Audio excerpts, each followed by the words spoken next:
मंडळी नमस्कार. तुम्ही पाहताय सांगोला तालुक्यातील number 1 news channel Sangola politics. मंडळी, सांगोला तालुक्यातील अनेक गावांना जोडणाऱ्या रस्त्यांची अवस्था खूपच भयानक असल्याचं दिसतंय. रस्त्यात खड्डे की खड्ड्यात रस्ते हा संशोधनाचा विषय बनलाय. मंडळी, सांगोला ते घेरडी मार्गावरील कडलास येथील रस्त्याची पुरती वाट लागलीये. मागील 4 वर्षांपासून या रस्त्यावर कित्येक अपघात झालेत. अनेकांना आपला जीव गमवावा लागलाय. कडलास ओढा ते कडलास गावातील मुख्य चौकापर्यंतचा रस्ता जणू मृत्यूचा सापळा बनलाय. तर मंडळी, तुम्ही स्क्रीनवर पाहू शकता की रस्त्याची किती बिकट अवस्था झालीये. पावसाळ्यात तर या रस्त्यावरून जाताना दुचाकी चालकांना जीव मुठीत घेऊन वाहन चालवावं लागतंय. सध्या या रस्त्याची तात्पुरती मलमपट्टी करण्यात आली असली तरीही हा रस्ता खूपच धोकादायक बनलाय. या रस्त्यावर विजापूर अथणी अर्थात कर्नाटकाकडे जाणाऱ्या वाहनांची मोठी वर्दळ असते. शेकडो अवजड वाहने या रस्त्यावरून ये जा करत असतात. मुळात रस्ता प्रचंड खराब असल्यानं आणि त्यात अवजड वाहनांची गर्दी असल्यानं हा मार्ग अक्षरशः मृत्यूचा सापळा बनल्याचं दिसतंय.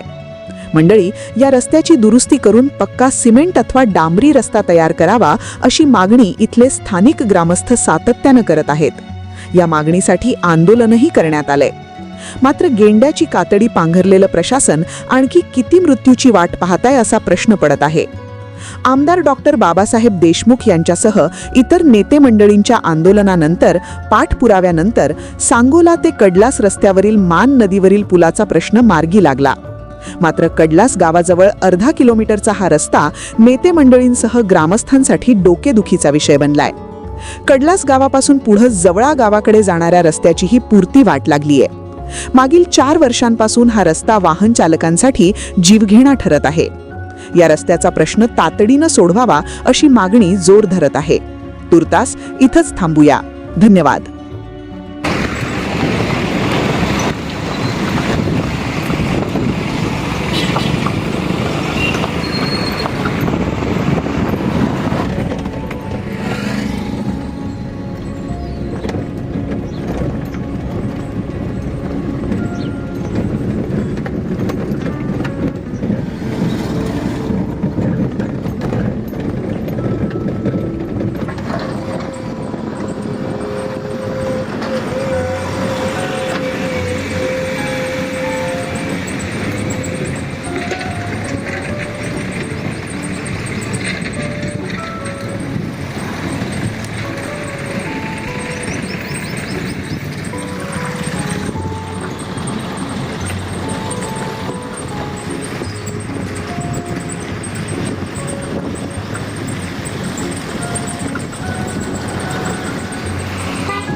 आपण सांगोला पॉलिटिक्स हे YouTube चॅनल जर पहिल्यांदा पाहत असाल तर नक्की सबस्क्राईब करा आणि तालुक्यातील प्रत्येक बातम्या, ताज्या घडामोडी काही क्षणात जाणून घ्या.